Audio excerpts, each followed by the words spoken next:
సభకు ఇచ్చేసినటువంటి party seculars అందరికీ నా ప్రత్యేక ధన్యవాదాలు. ఈరోజు ప్రధానంగా రాష్ట్రీయ ప్రజా కాంగ్రెస్ పార్టీ ప్రధాన అంశం ఏంటంటే, ఈ రాష్ట్రంలో సగటు మనిషి ఈరోజు బ్రతకడం అంటే ఎంత కష్టంగా ఉందో. ప్రభుత్వాలు పథకాలు ఇచ్చాం, అవి ఇచ్చాం, ప్రజలకి చాలా మేలు చేస్తున్నామని రాజకీయ ప్రచారాన్ని చేసుకోవడం తప్ప ఈరోజు ప్రతి మనిషి ఏదో ఒక ట్యాబ్లెట్ వేసుకోకుండా బ్రతికేటటువంటి పరిస్థితి లేదు. జీవితం అనారోగ్యాలతోనే గడుస్తుంది. ఎందుకంటే ఈ మార్కెట్లో లభ్యమయ్యేటటువంటి ప్రతి వస్తువు కూడా పూర్తిగా పొల్యూట్ అయిపోయింది. త్రాగే నీరు దగ్గర నుంచి గాలి, ఇండస్ట్రియల్ పొల్యూషన్ కావచ్చు, రివర్ వాటర్ పొల్యూషన్ కావచ్చు, అలాగే మాల్స్లో దొరికేటటువంటి ప్రతి వస్తువు ఈరోజు పొల్యూట్ అయిపోయింది. వీటి మూలంగా ప్రజల ఆరోగ్యాలు క్షీణిస్తున్నాయి. మీరు ఈరోజు చెప్పేటటువంటి కలబుల్లి కబుర్లన్నీ కూడా మనిషి బ్రతకడానికి పనికి రావడం లేదు. ఈరోజు టెస్ట్ చేయించుకోవడానికి బ్లడ్ టెస్ట్, యూరిన్ టెస్ట్లు, లివర్ టెస్ట్లు, అలాగే ట్రైగ్లైసిస్, HbA1c ఏ టెస్ట్ చేసుకున్నా ఈ ఏరియాలో ఒక టెస్ట్ చేయించుకుంటే మరలా ఇంకో ల్యాబ్కి వెళ్తే ఆ రేటు వేరేగా ఉంటుంది, ఇంకో దగ్గర ఇంకో రేటు ఉంటుంది.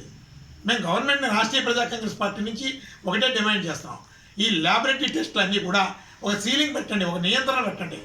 ప్రతిదానికి ఈ రేటు కన్నా ఎక్కువ ఉండకూడదు అని ప్రభుత్వం ఒక సర్క్యులర్ జారీ చేయండి. ఎందుకంటే ఈ ల్యాబొరేటరీ టెస్టులతోని అలాగే ప్రైవేట్ హాస్పిటల్స్లోని ప్రజలు విపరీతంగా దోపిడీకి గురవుతున్నారు.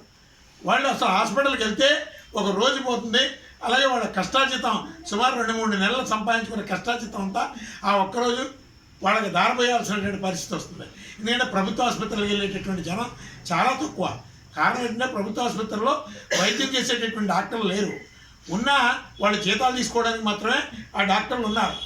ప్రభుత్వ జీతాలు తీసుకోవడానికి మాత్రమే డాక్టర్లు అని చెప్పుకుంటారు. వాళ్ళు చేసే ఉద్యోగం కూడా 1 గంట దాటితే హాస్పిటల్లో ఉండరు. ఇవన్నీ కూడా ప్రజలు చాలా ఘోరమైనటువంటి ఇబ్బందులకు గురవుతున్నారు. ప్రజల్ని దోపిడీకి గురి చేస్తున్నారు.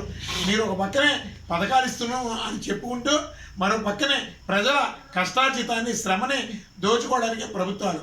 ఈరోజు ఏ ప్రభుత్వం అయినా అంతే. ఇప్పుడు వ్యాపారస్తులందరూ కూడా రాజకీయ వ్యాపార రంగంలో గెలిచి అసెంబ్లీకి వెళ్ళారు, కోట్ల రూపాయలు ఖర్చు పెట్టుకున్నారు, అలాగే 100 కోట్ల రూపాయలు సంపాదించుకుంటారు. ప్రజలకు సేవలు ఎందుకు చేస్తారు అనేది మనం ఒకసారి ఆలోచించుకోవాలి.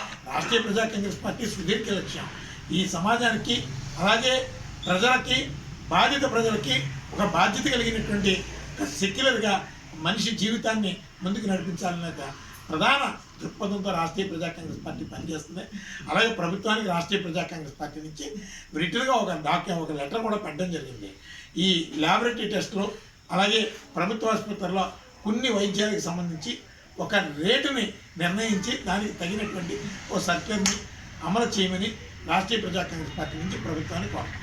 3 సంవత్సరాల నుంచి స్కానింగ్ కూడా మిషన్లు లేవు గవర్నమెంట్ హాస్పిటల్లో. దాని మీద మీకు ఇలా అన్నా డౌట్ 3 నిమిషాలు అయిపోయింది.